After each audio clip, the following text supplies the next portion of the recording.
So, this is the meeting of the Conservation, Sustainability, and Green Initiatives Committee. Shall we approve the previous minutes? Second? Second. All in favor? Aye. All opposed? Thank you. Sam, are you going to table Yep, tabling 1 and 2. 1 and 2? Okay. Item 3, local law number D, local law to incentivize the use of reusable shopping bags and to eliminate the use of single-use plastic bags in Albany County shopping establishments. Anyone have comments on this? We have a...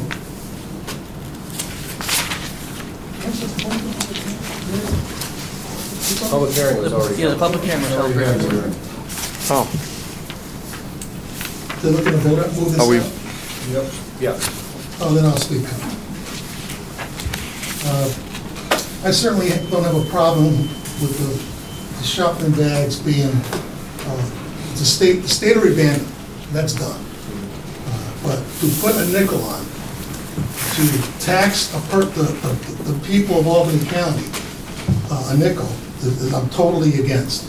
It's a regressive tax, and I would much rather see incentives. If you want to try to get people to use reusable bags, give them incentives, give them 25 cents a bag to bring a reusable bag, not tax them into submission. This isn't the way to go. In fact, if it was the way to go, the state would have included in their legislation when it banned the bags in the first place, instead of leaving it to the counties. So I'm just, that's my reason for voting against it. Well, I'll respond to that in 2 ways. One, keep in mind that the goal and the actual ultimate outcome, wherever this has been done, is that people convert to reusable, so they don't pay the fee. They do initially, and then they realize there's a better way to go, which is to use the reusable bag.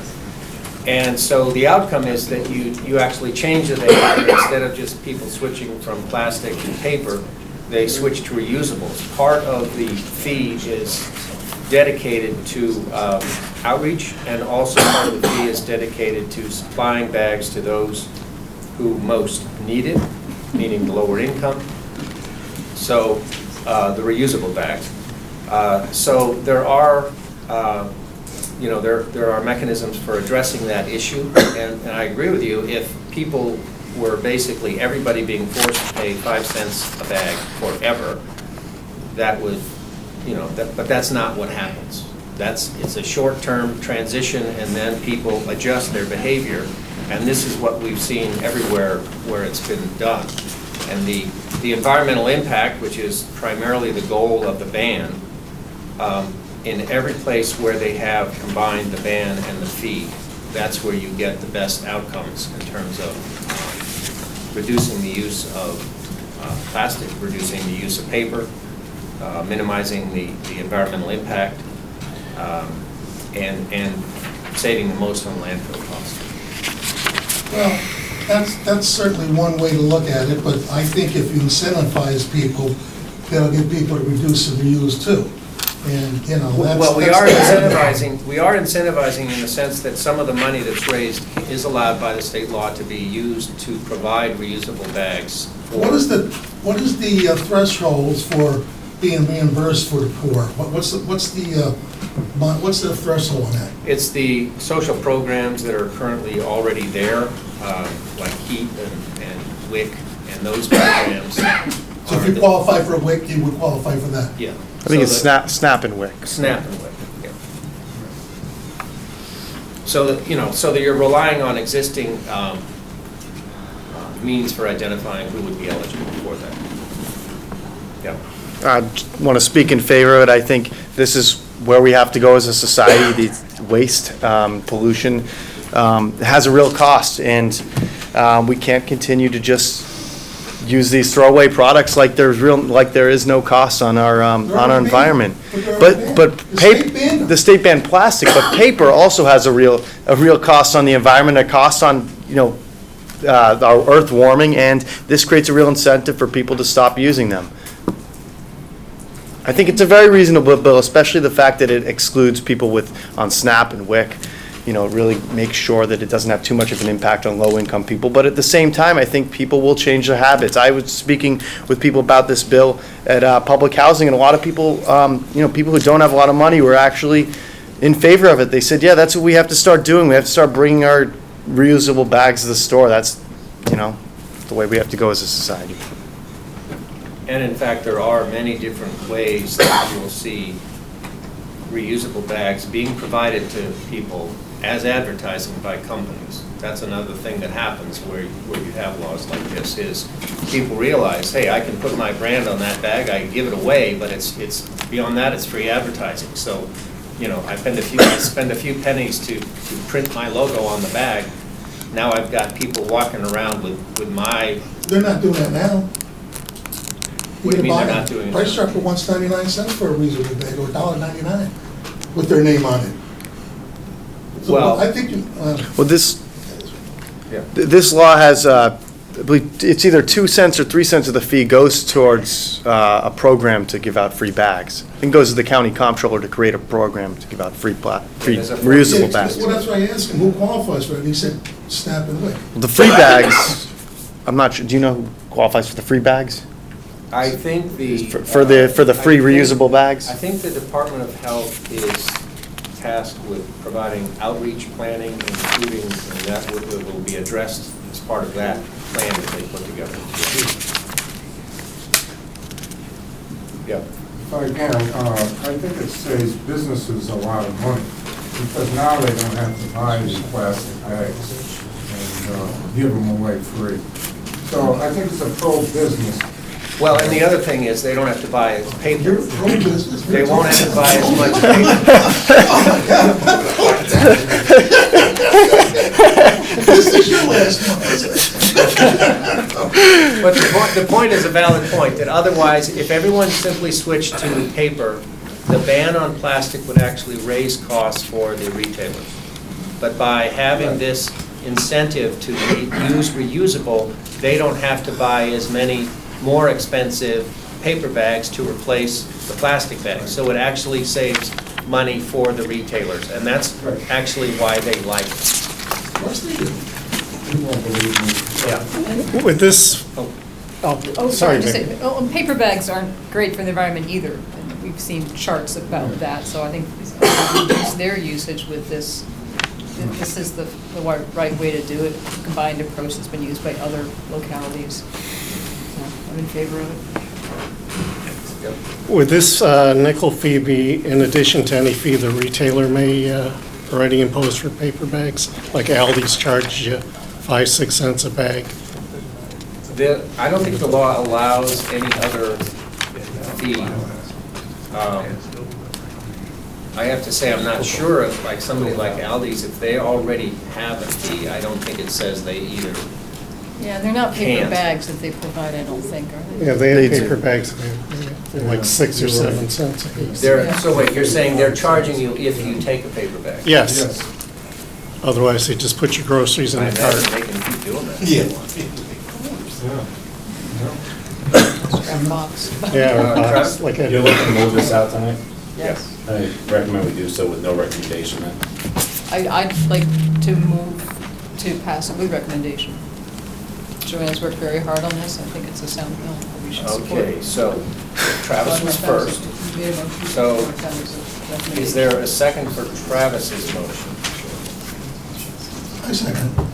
Okay, so what we're going to vote on first is moving it out without recommendation. So I think that if you want us to go out with recommendation, you vote against Travis's motion. Is that right? No, you need to do it two separate votes. Well, that's what I'm saying. So Dilemma. we would have to defeat his motion to vote it out with recommendation. Yeah. Yes, but This is the other way. not working.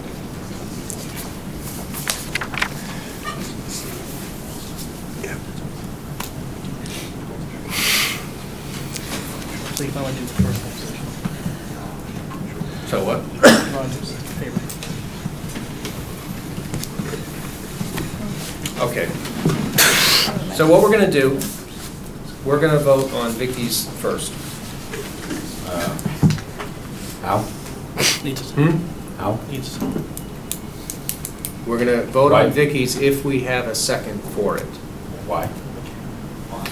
Because Well- I made a recommendation first.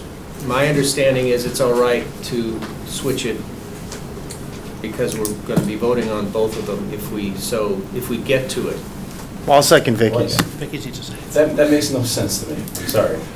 Well, it doesn't make What- sense to If you, you I have guess. two motions, if you're gonna have. Does it make sense to you? Does it make sense to you? It doesn't make sense because he made a motion, it was seconded. He made a Then she made- recommendation. I don't know if that's the there was same a as a motion, motion. There's a motion, obviously. And you made a motion, and it wasn't seconded. And now, after you made your decision, Well, you're moving it. Look, the outcome's gonna be the same no matter how we do this. So I just don't see what the big Not, deal is. it's going out tonight, whether it's I- neutral or positive. This whole system, I'd say, is not good. It's like whoever gives the motion first.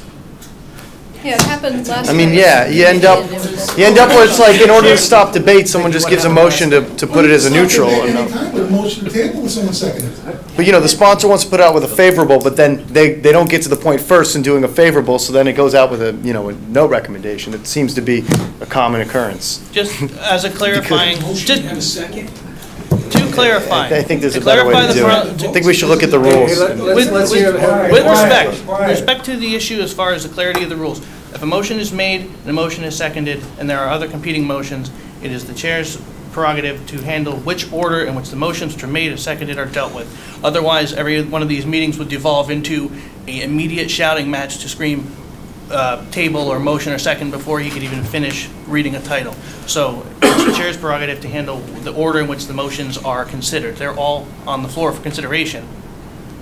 But that is, and once again, if you've decided to make the motion for favorable first, without recommendation second, that's your prerogative. I just find it very Makes interesting sense. that I don't recall that ever happening. Well, in my experience, it hadn't come up before. I think that makes sense. In that case, we don't need to change. All right, Rules so- if the chair is so allowed. First, we're gonna vote on Vicky's motion to move it out of committee with a favorable recommendation. So all in favor, say aye. Aye. Aye. Or, I'm Should we sorry, raise? raise your hand. We got 4. Okay, all opposed? Got 3. Okay, so the motion, Here's, Carries. See how it Carries. comes out, the win. all right, now, do we also do the other motion? No, it's- No, the it's- other motion- the motion- Now it's moved. the motion is moved. All right. Okay. All right, item 4. This we need to table because we are going to be moving expected to move the public hearing subsequently. All right, so we're going to table that, item 4. Item 5, Resolution 407, public hearing on proposed local law number I for 2019, a local law of the County of Albany, New York, to establish clean air standards for waste burning facilities. Rick? Thank you. The origin of this came from the town of Queens, where a proposal to burn tires as fuel created a real concern among the public of the dangers of large-scale burning of waste products. The town of Queens spent over a year studying and getting public comment on this issue, and ultimately passed a local law called the Clean Air Act. People from other parts of the county approached Mr. Bullock and I and asked if we could introduce a measure that would extend the same protections to everyone else in the county as the people in the town of Queens. So we've done so. This local law would protect public health by regulating the burning of waste and prohibiting the large-scale burning of waste. It would prohibit more than 25 tons in a 24-hour period of waste material being used as fuel. If there's 1 ton or more, The date's going to get changed. Or not Yeah. changed. so 1 ton or more would require continuous emission monitoring. There's pollution limits and requirements for residue management. And this applies only to new waste disposal facilities. So anything that is using these materials at this point could continue. And it specifically exempts anaerobic digesters, just so that there's no confusion over that. So I would, well, I realize that there may be some technical amendments required for this, but I would ask the committee to send this to public hearing on November 19th. Any questions? I have a question. So, the farm to be already grandfathered in? No, they would not. The Lafarge is, it's been proposed, but right now they're prohibited by the local agreements. But I think that this would also apply because they would have to make changes and it would be, I think, considered a new waste burning facility if they converted to using tires or municipal solid waste. What is DEC? Aren't they controlled by DEC? To a certain extent, yeah. They have to get a permit? Mhm. And how would this be different than the regulations that DEC has? Well, I think there's more issues than just the burning. I think the emissions are a concern, but there's also concerns about if you're going to burn tires, you need to stockpile tires. And I think we've all read accounts of what happens when a pile of tires catches on fire. If a facility is going to use municipal solid waste, there's issues on how that waste gets to the plant. So there's more than just the emissions, but this is a way to protect public health. And, But DEC does that. So what this is, I'm trying to just see how Well, this is DEC different than the DEC does. but not on a continuous basis. So DEC will do spot tests. Oh, I know that, And the facilities is given notice of when that test is going to be. So it's not continuous monitoring the way that would be required by this law. And who would do the monitoring? The company would have to do the They would monitoring. just do it police themselves? And they would provide that, the data online in a real-time way. So presumably both people, the citizens concerned about the air quality can also look at the data. Yes. Yeah. Mr. Chairman, just as a generic comment from the Minority Caucus, this contemplates the County of Albany going into a completely new area, as pointed out, that's been traditionally enforced by the state of New York and the federal government.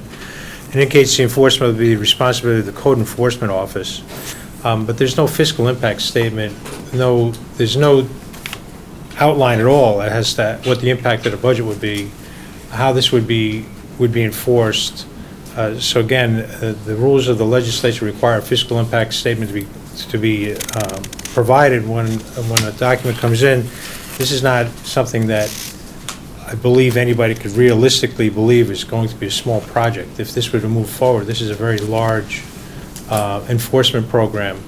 So we would request that a fiscal impact statement be provided before this actually is allowed to be reviewed, and giving people false hope that the county's actually going to do this. I mean, you have public hearings, people actually think that the county's going to do this rather than just sort of looking at it. Rick, has any discussion of fiscal analysis been made, as far as you know, in terms of either? No, it hasn't, but the enforcement would be required after there's there's a notice somehow of a violation. And the way this is written, as a new facility comes online, they would make a decision, the facility would make a decision whether or not what they're going to use for fuel. And if they decide that they're going to use these other materials, then there's going to be a cost. So a business is going to make a business decision whether or not to operate a plant in this manner. And the monitoring is done by the facility itself, and enforcement would be if someone files a complaint after reviewing this data. So the county isn't going to be involved in the continuous monitoring of this. The county would become involved if there's a complaint filed based on the data that's provided by the facility. My understanding is there are fines associated with any violations. Would those fines cover any kind of monitoring costs that the county would have? I'm sorry, I can't answer. Oh, okay. There is no fine structures. Oh, there is. Yeah, there is. Page 5. I don't look at, section 9 is, I haven't seen anything in there. Oh, wait a minute, what's up here? $100, $500 max? This applies just to new facilities. I'm sorry? This will apply to just new facilities. Just to new facilities. So not existing businesses. That's correct. So Lafarge would be able to do this stuff. But no, they're already prohibited by the town of Phoenix. Right, they wouldn't be able to do it. That's already subject to these rules in the Right. town of Phoenix. So they're already So we're just expanding it. to any new enterprises within the county. Right. There's only two Well, possible here, places that we're have talking about running recipients. tires. Tires or municipal solid Hazardous waste or waste. hazardous waste. Yeah. Doug? It went to law committee for an opinion from last night, here, the committee proceeding that we had. And, you know, we're willing to share that with you. This is requesting a hearing. And a lot of things are going to come out at the hearing. And I think for a fiscal impact statement, it's not mandated on every single local law. It's under $1,000. So I don't see it happening with two possible buildings in Albany County being affected here. Large Well- incinerators, I'm talking. Yeah, they wouldn't even be affected by this, correct? It's only Right, for new construction. anybody that's in operation at this time is not affected by this law. So this is just for any new facilities. And if they decide that they're going to burn these materials, then they would have to comply with the requirements of this local law. I'm in support. My only concern is that, as I mentioned last night, that maybe it should go a little bit further and at least require monitoring for the existing sites. And I understand not forcing them to close down, but I think we could at least provide monitoring so the public would know what types of chemicals are coming from them. Thank you. I suppose that kind of raises a question that was asked earlier about is DEC already monitoring existing? Well, DEC does that. You know, because I'm working on a project next to the club with a cement plant that is that, you know, so I was hoping maybe this might went a little further. That's what I'm telling you. Because I'd like this, because we got the cement that's flying all over the place. You know, we're trying to get DEC to do monitoring and stuff like that. And if there was some way we could bring that into here and make them at least do some monitoring for us, that would help us a lot.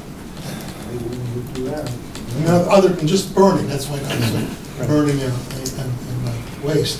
Because there are a lot of other businesses in the county that are really environmentally unfriendly.